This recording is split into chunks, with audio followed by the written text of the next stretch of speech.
guys, it's me, Effy. I'm back. I know it's been so long. It's been like 2 days.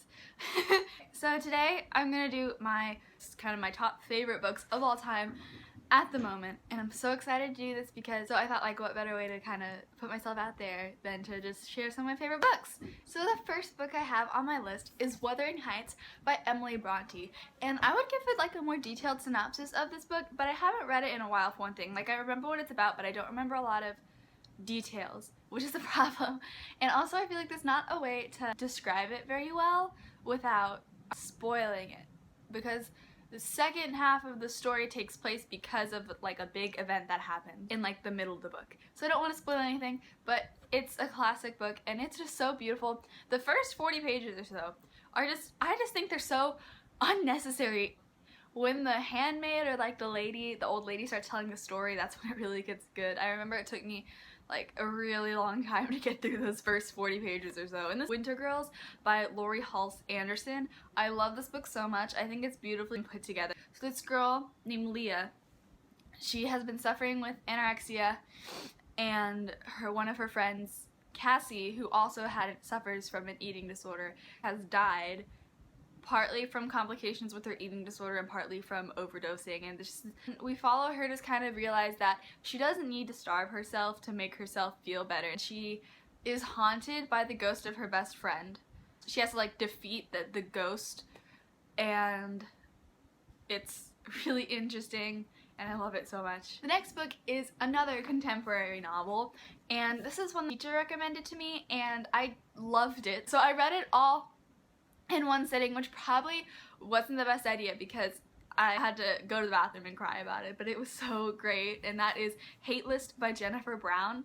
This book is about a girl named Valerie, and it takes place after her boyfriend was the shooter in a school shooting, and they had this thing called the Hate List, which is where they wrote the names of people they hated, and it started out as people at school and then it just kind of got goofier, and she never thought much of it. She thought of it as an outlet so that they could just blow off steam, but he took it seriously, and one day he opened fire in the commons of their school, and it didn't take her long to realize that he was shooting people off the list. And so she jumps in front of someone and saves that person, and the book is essentially about people can't decide if she's a hero or if she's a victim or if she was in on it the whole time. And she's dealing with that, like her friends aren't her friends anymore, and he killed himself after he shot her, and she's just not allowed to mourn him properly, because if she is, then they're just gonna think that she was in on it even more. But this book is so beautiful, and I want to reread it really soon because it is a good sob fest book. So the next favorite I have is actually a series, and it's one that came out a while ago, and that is the Mortal Instruments series by Cassandra Clare. I don't know how long I can hold this, but I think I'll just put it down. Okay, so the Mortal Instruments series is about this girl named Clary. Her mom just goes missing one day, and she's thrust into this world of people called shadow hunters, and she ends up discovering who she actually is, as opposed to who her mom has just been telling her she is. And she meets wizards and vampires and fairies and a lot of shadow hunters, and there's love, and then there's just some weird stuff that goes on, and it's an amazing series. Cassandra Clare is one of my favorite authors of all time. She can wrap up a series. Like, she's pretty great. I love her so much. The next favorite I have is also a series, and it's a series that I grew up with, and it's like really what got me into reading, and I have read this series upwards of 10 times, and that is heavy. It's the Harry Potter series by J.K. Rowling, and if you don't know what the Harry Potter series is about, hello, welcome to Earth. You should read these books because they're fantastic, and I love them, and I love the movies, and I love that there's gonna be a new book, even if it's in play form, because I just need another one.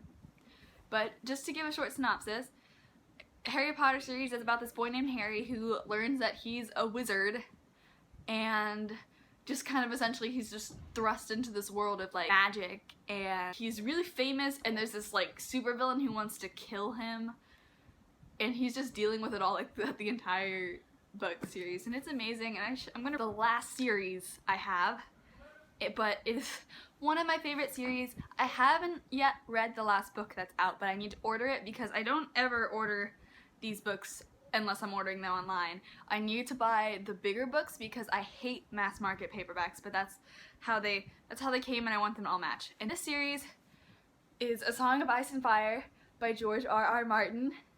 And I love this series. It takes place in the fantastical world. The main continent's called Westeros.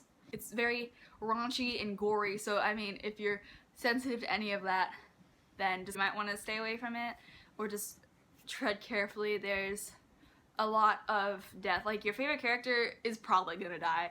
My favorite character is fine because she's like the main in her storyline. There's a bunch of different storylines and I've heard that they all meet. It fell. And I hope they do because I'm so excited, and it makes me so happy. I love it. And I love the TV show, but I'm so behind on the TV show.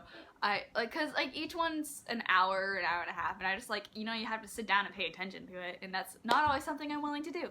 The next book I have is one that I finished very recently, aka this weekend, but it was so good that it just deserved a spot on my favorite bookshelves. I was ready to go out and buy myself the sequel, but it doesn't come out until August 30th.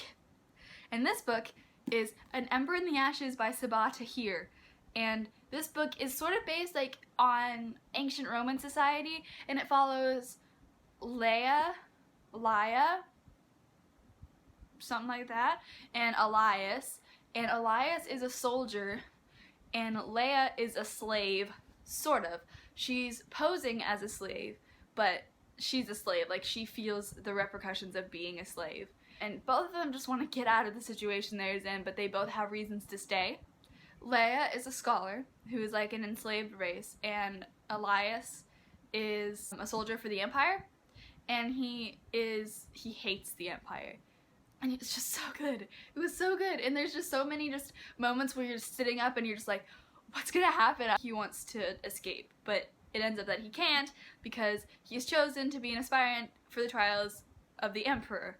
And I'm ready for the next book because how it ended cannot be how it ends, and Next book I read is also one that I read relatively recently. I read it last month. This book is Carry On by Rainbow Rowell, and I am obsessed with this book. But this book is reminiscent of Harry Potter for me, and it just reminds me of what I think Harry Potter would have been like if Neville had been the chosen one, because remember, it was prophesied that Neville could have been the chosen one, but he ended up not being it. Simon is the worst chosen one who's ever been chosen, and he goes for his last year at his wizarding school, and his girlfriend leaves him for his nemesis, and his nemesis doesn't even bother to show up. His mentor is ignoring him, and there's a supervillain walking around wearing his face. So everything's just kind of falling apart for him, and I don't know how I'm gonna read her contemporary novels after reading this. I need more of this. It was so good. I recommend it to everyone. Maybe not a sequel though, because I don't see how that would work. It was very standalone-ish. The next book that is going to be one of my favorites of all time, probably forever, because it is one of the spookiest things I have ever read, is The Dead House by Don Kurtagich. This book reads like a case file because it's someone looking from 25 years in the future back to 2005, which is where an incident at a school left one student permanently handicapped and many others dead. And it's interviews with people involved, or it's also in the diary entries of who people think did it. And the main character is Caitlin, and Caitlin and Carly are twins, but they share the same body. So they've been diagnosed with a personality disorder, and they've been treated for it, and they've just feigned recovery. Until one day, Caitlin wakes up in the morning, which is not right because she always has the night. Caitlin comes out at night, and one day she wakes up in the morning and Carly, her sister, is gone. And so Carly's best friend tries to figure out what's going on, and it ends up being some crazy Scottish black magic, and the ending is just, it's so unexpected but also expected, and I loved it so much. It was amazing, and I'm just gonna read it again on Halloween and then every other day of my life. The next book was made into a movie recently that I still have not seen, unfortunately. I was going to, and then it just kind of didn't happen, and that's The Fifth Wave by Rick Yancey. I read this book in 2 days. I was so invested in this book, I was texting my best friend just over and over again, and so it was so amazing. And we follow Zombie and Cassie and their in the midst of the alien apocalypse, and destruction is coming in waves. And Cassie is looking for her brother, and Zombie is training to be a soldier for the people he believes are going to help them try to drive the aliens out. And then we watch as Cassie and Zombie both discover that things aren't always as they seem, and maybe not all aliens are bad, or maybe just not all good people are good, and it's so good. Like, it's ridiculously good. Like, it's crazy. I really want to read the sequel, but I've bought a lot of books and I'm sort of out of money, and I am but a lowly high school student, so I can't really go out and buy the sequel to every single book I read, although I kind of do anyway. And the third book's coming out soon, which is also exciting, so I just really need to get on reading that second book. Next favorite of mine is a contemporary novel that came out pretty recently, and that's Love Letters to the Dead by Ava Delara. I added this on Goodreads on a whim, and then I saw it again and I decided to pick it up, and it was one of the best decisions I've ever made.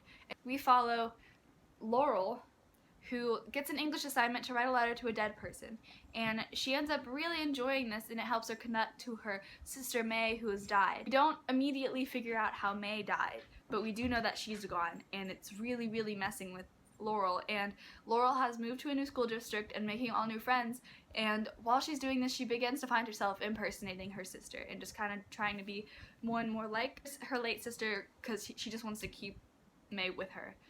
Laurel ends up never turning in the English project and just fills up a notebook with all of these letters, and I believe she turns in the notebook for the assignment, but I can't remember. I'd have to look back at it. The last book on my favorite books of all time shelf thing is probably the coolest book I've ever read, which is Illuminae by Amy Kaufman and Jay Kristoff. This book reads in a dossier of files taking place after the invasion of a planet by a corporation that definitely was not supposed to do that, but also the planet wasn't really supposed to exist in the first place. Ezra and Katie have broken up, but then the corporation called Bitech starts attacking, and they have to help each other escape.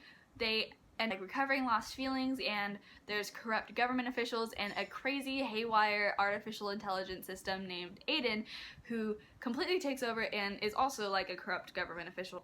And all of this stuff seems just so crazy until the very end, where it all comes together, and it is amazing. And I recommend this book to people who have trouble concentrating on books because of just like the lines of text, because this book isn't in lines of text. It's in IMs or diary entries or public announcements, and sometimes they're even in pictures, but the pictures are sort of spoilery, so I'm not going to show you the pictures. Those are all of my top favorite books for now. I will definitely be making a part 2 of this video when I just have enough favorite books, which will definitely happen. I've read so many good books lately. Thanks for all the positive feedback from my first video. I really appreciated it. Feel free to comment any tips on editing or video making, except for please don't say get a better editing software because I can't afford it, and please don't say get a better camera because I also can't afford that. I'm just a high school student. I can't really get all that stuff. I think this video is going to be better quality though, which is good. So yeah, bye!